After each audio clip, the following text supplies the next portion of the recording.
रंजन, रंजन, इतनी जल्दी मेरी आवाज भूल गया? अपना नाम सुनकर रंजन ने चौंक कर पीछे मुड़कर देखा तो उसे अपने ठीक पीछे वही बाबा दिखाई देते हैं। आओ, मैं तुम्हें ये रास्ता पार करा देता हूँ। तुम्हें डर लग रहा था ना? बोलो, कहाँ तक जाओगे?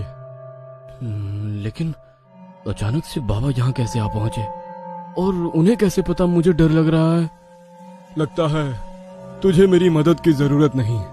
नहीं, ऐसी बात नहीं है। बस मेरा कोई ठिकाना नहीं बाबा, काम की तलाश में निकला था। रात में किसी गांव में डेरा लगा लूंगा, सुबह फिर काम ढूंढने निकलूंगा। इस रास्ते से दाएं घूम जाना, आगे एक जंगल दिखाई देगा। वहां पर एक बूढ़ी रहती है, किसी विश्वास के आदमी को ढूंढ रही है जो उसके बंगले की मरम्मत कर दे। बदले में तुम्हें अच्छे रकम दे देगी, लेकिन उसकी एक शर्त है कि बस अपने काम से काम रखना होगा। घर में किसी सामान को हाथ नहीं लगाना है और बूढ़ी से कोई सवाल भी नहीं करना है। एक और बात का ख्याल रखना, बूढ़ी औरत के पीछे जाने की गलती कभी ना करना। मुझे बस काम मिल जाए, इसके अलावा मुझे उस बूढ़ी से कोई मतलब नहीं। आपका बहुत बहुत धन्यवाद बाबा, लेकिन इतनी रात गए क्या वहां जाना सही रहेगा?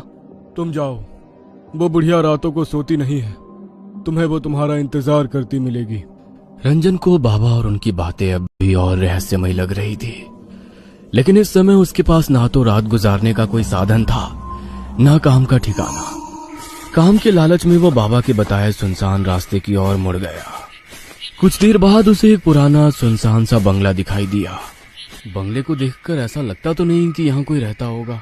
जैसे ही रंजन बंगले के दरवाजे के सामने पहुंचता है, वो दरवाजा खुद ब खुद खुल जाता है और उसके सामने काले घाघरे और चुनरी से मुंह छुपाए एक बूढ़ी दिखाई देती है। कौन हो? यहाँ क्या करने आए हो? माई, आपको मिस्त्री की जरूरत है? मैं आपका काम पूरा कर दूंगा, बस काम की तलाश में यहाँ आया हूँ। हाँ ठीक है, मुझे ज्यादा सवाल करने वाले लोग पसंद नहीं। बातें नहीं, बस काम पर ध्यान देना। जी समझ गया। और मेरी दिहाड़ी? पैसों की तू चिंता मत कर, तेरी इच्छा से ज्यादा ही मिलेगा। बूढ़ी उसे अपने साथ बंगले के अंदर ले जाती है। अंदर का माहौल कुछ अजीब था। पूरे घर में अजीबो गरीब सी चीजें दिखाई दे रही थी। जगह जगह छोटे छोटे आईने लटके दिखाई दे रहे थे और उन आईनों के साथ अलग आकार की काले कपड़े से बनी गुड़िया लटकती हुई दिखाई दे रही थी। उन सभी गुड़ियों को देखकर रंजन को कुछ अजीब सी सिहरन महसूस हो रही थी। काली गुड़िया की आंखों के आसपास लाल रंग टपकता दिखाई दे रहा था, जिससे वो